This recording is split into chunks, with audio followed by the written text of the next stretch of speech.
The Olympus EP1 is a camera that has become a staple of my photography over the last year. I got this camera beginning of 2025 as a replacement to my Fuji X100. I just wanted a camera with less of a plasticky build and also the ability to have interchangeable lenses. And this camera also is quite a bit more affordable than any of the newer Fuji X100 style cameras. So that was kind of a big draw for why I got this camera. Now I'm gonna start this video just by going over what I have for the EP1 in terms of lenses, accessories, things that I think are useful and things I think you don't need. And then from there, hopefully I'll give you enough information to decide if this is the camera for you. I'll also give you just some settings advice, things I found that are really useful, and just ways you can use this camera just to maximize it. Because even though it's 17, 18 years old, there's still a lot that you can do with this camera. And I think it's actually a really, really great pickup for modern shootings. Firstly, let me go over how I have my camera set up.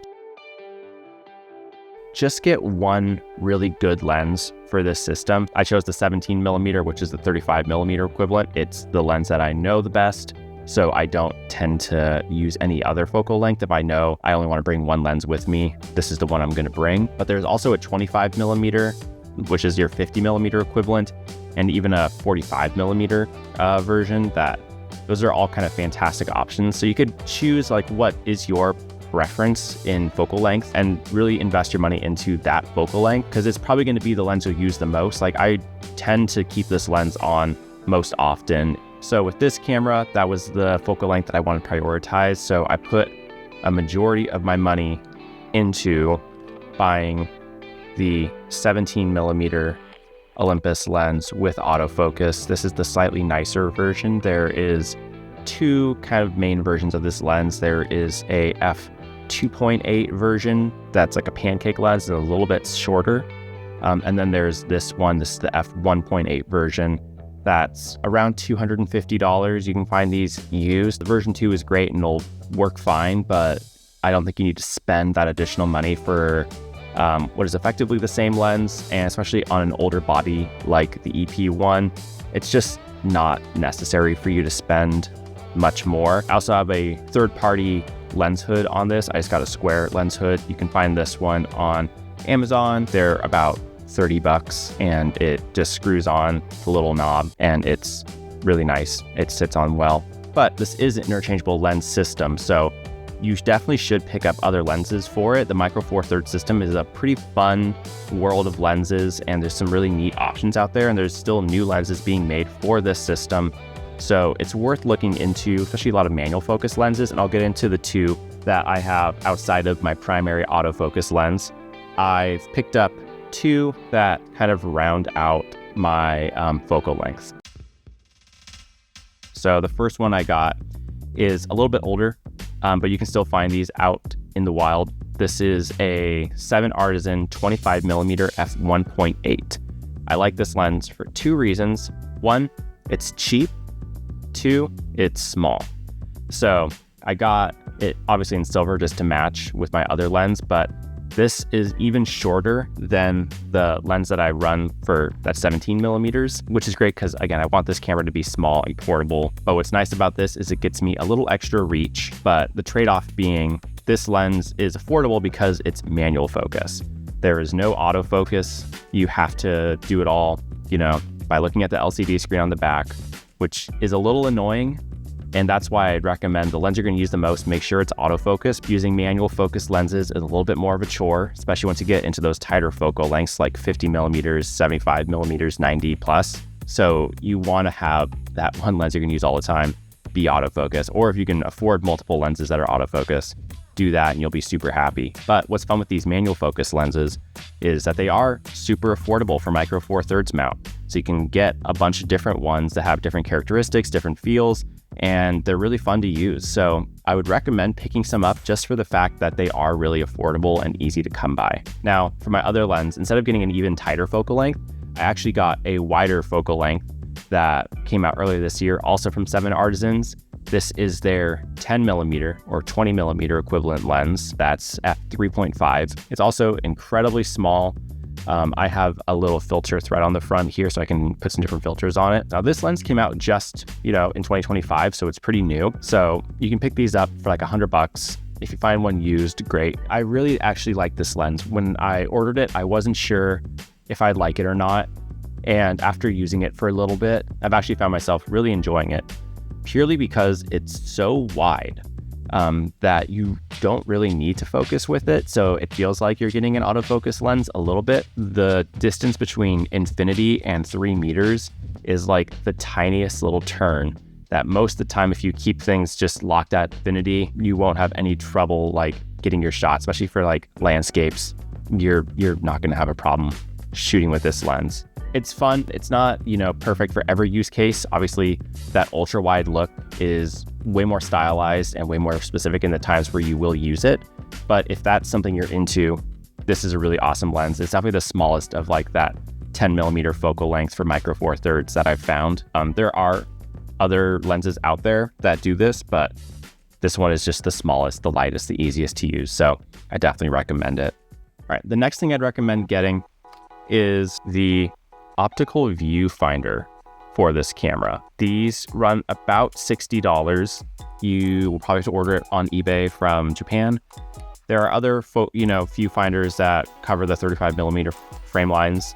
But I would just recommend get the name brand one. It looks good. It's designed to match the body really well. It's like a good size. It's super, super bright. If you're someone who shoots with 35 millimeters a lot, that's what this is designed for. So it's great because if you have other 35 millimeter focal length cameras and you want to put a viewfinder on them, it works great. I use this on my Leica occasionally, and the frame lines are decently accurate. I find that it's helpful if I'm just shooting a little more loose. For strap, I just have a super simple Clever Supply Co. strap. It's just their like 28-inch short strap. I just wear it around my shoulder and it sits, above my waist, and that's just kind of a nice length for it. I feel like just having a simple small strap for this is the way to go. You can wrap it and it's super comfortable, super light. Now, when it comes to using this camera, it shoots both JPEGs, RAWs, and then you can also do combined RAW and JPEG files. So you can be shooting both at the same time, which is great. But this is a camera that's pretty old. So you're going to run into like your buffer times being really slowed down if you're shooting a whole bunch of photos that way. So I'd recommend picking just shooting JPEGs or just shooting RAW. The RAW files are great out of this camera. You can recover quite a bit. I've had several instances where when shooting with this camera in like aperture priority, I'll forget what my ISO is set at, and I'll be shooting in the middle of the day at like ISO 800 and telling it that I want my aperture wide open, and its shutter speed is trying to like max out. But what's really cool is with those RAWs, even if the photo is just absolutely blown out, you can recover a decent amount of those highlights. I was actually really impressed with such an old camera that it had so much latitude in its files. So the RAWs are really great out of this camera, but the way I've preferred shooting this camera is just with the JPEGs. I found the JPEG straight out of camera to be really solid, especially black and white. I pretty much exclusively have this camera set in the black and white preset, and I have some customizations that I've set on this camera so that it's kind of a bit more customized to how I want the camera to look, similar to color recipes that people can pre-program into modern cameras. Obviously, this is a lot more limited. They didn't really design it with you going crazy, but they did put quite a bit into this camera that makes it still very flexible, very fun. And pretty much how I run it is in the custom profiles, I'll set up the contrast to be like +1 or +2. I'll add some additional sharpness. And I also really enjoy having the red or orange digital filters on. And those just add like an additional like punch of contrast, especially in the sky. And then from there, I'll turn off the noise reduction. So that way you're getting some additional grain, and it really makes some good photos that look similar to if you were shooting like a black and white film like Tri-X, which is a look that I really like and I tend to shoot a lot of on my Leica. So it's nice to know whether I'm shooting film or if I'm shooting digital, I can still enjoy that look being pretty cohesive across all of my photos. One other accessory that I've found to be really helpful is this. This is the Kex flash. It's the KF01 flash, and this is awesome. It's styled after the like Contax flashes, and it's really bright. It's really bright, It doesn't have the fastest like refresh time, but it's pretty decent as long as you're not like trying to be popping off lots of shots. Then if that's how you shoot, there are better flashes out there for you. But I really like this one just based on how it looks with this camera. It looks really, really beautiful. I love the just the shape of this flash on top of the camera. The metals match really well. And this is just a very simple flash. You really only have your on-off button and then your intensity adjustments and like a way to test fire. Those are the only controls on it. And it's got a nice little measure on the back. So it's pretty easy for you to dial in what you want. And it's easy to just take off and put your viewfinder back on if you want. This is kind of the setup that I found to work really well with the EP1.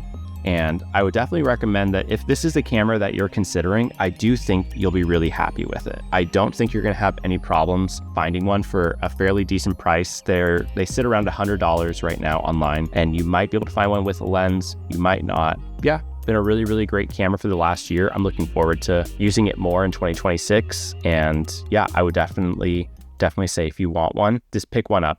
Hopefully this video was helpful. If you have any questions about this camera, leave them down below and I'll get back to you guys as soon as I can. And if you want to subscribe to this channel, I post occasionally and you can follow along with my photography here. But yeah, thank you so much for watching and hope to see you guys in the next one. See ya.